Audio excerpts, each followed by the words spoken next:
Hello. You're probably wondering what I'm doing here. After all, even though I've done my time in the classroom as student and as teacher, I'm better known as a writer, public speaker, social activist, game show host, even a speechwriter for Presidents Richard Nixon and Gerald Ford. Life has been very good to me, and I'm very grateful. Like most people, I also have questions, very big questions like, how did we get here? Where are we going? Is there a meaning and purpose in life?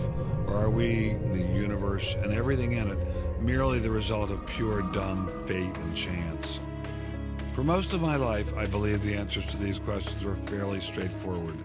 Everything that exists was created by a loving God. That includes rocks, trees, animals, people, really everything.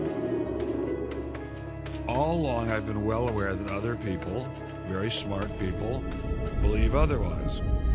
Rather than God's handiwork, they see the universe as the product of random particle collisions and chemical reactions. And rather than regard humankind as carrying the spark of the divine, they believe we're nothing more than mud animated by lightning. Somehow, that mud found a way to grow, reproduce, swim, crawl, breathe, walk, and eventually think. I have no problem if people want to believe that sort of thing. After all, we believe in a free society. This isn't Nazi Germany. People are entitled here to believe and say whatever they want about belief in God and the development of life. At least, that's what I used to think. This is Dr. Richard von Sternberg, mild-mannered research scientist.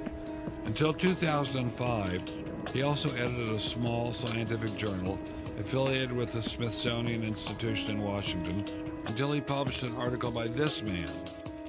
As a result, Dr. Sternberg quickly found himself the object of a massive campaign that smeared his reputation and came close to destroying his career. After the publication of the Meyer article, the climate changed. It moved from being chilly to being outright hostile. Shunned, yes, and discredited.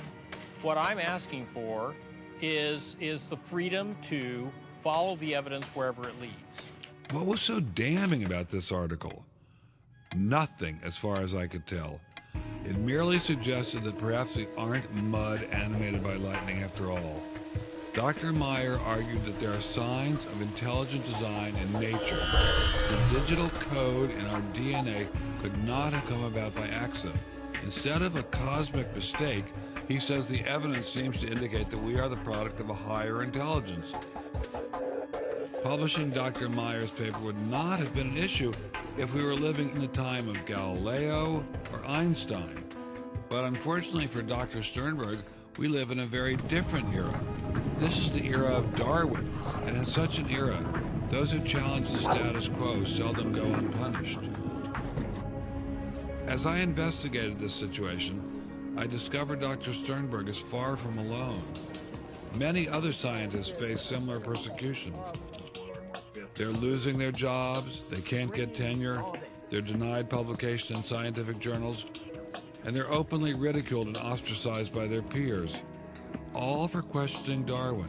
It's the kind of thing where you just learn to keep your mouth shut. I have been told to shut up. We were accused of being diabolical, theocratic conspirators who were trying to force religion into the classroom. It isn't just scientists attacking these guys either. The media's in on it, the courts, the educational system, everyone's after them. I guess I shouldn't be surprised. After all, these guys are asking some pretty dangerous questions, suggesting that Darwinism is not only improbable, it might actually be dangerous. I should know better than to ask such questions. After all, I've been warned. On the whole, they're not scientists. Intelligent design is not a research program. And that's all propaganda. They're distracting you from what's important. As a scientist, I am pretty hostile to a rival doctrine The more I thought about the situation, the more I wondered why we tolerate free speech in every other area of the society, but not here. What makes this situation so different? In my experience, people who are confident in their ideas are not afraid of criticism. So that tells me the Darwinists are afraid. They're hiding something. We're so schizophrenic. We talk about things being designed and optimized, but then when you ask us, especially in public, we're all about defending neo-Darwinism. I now realize it's my duty to get the word out, to warn others before it's too late. So I'm going to begin by warning you. Feel free to watch this film if you must, and I hope you do. But you've got to know that doing so could land you in a heap of trouble. Some of you are going to lose your friends for watching this film. Some of you may even lose your jobs. In fact, if you're a scientist with any hope of a future, I suggest you leave right now. College or high school students, especially teachers, legislators, journalists, anyone else with a stake in this debate should probably leave right now as well. But if you do leave, will anyone be left to fight this battle? Anyone? Anyone?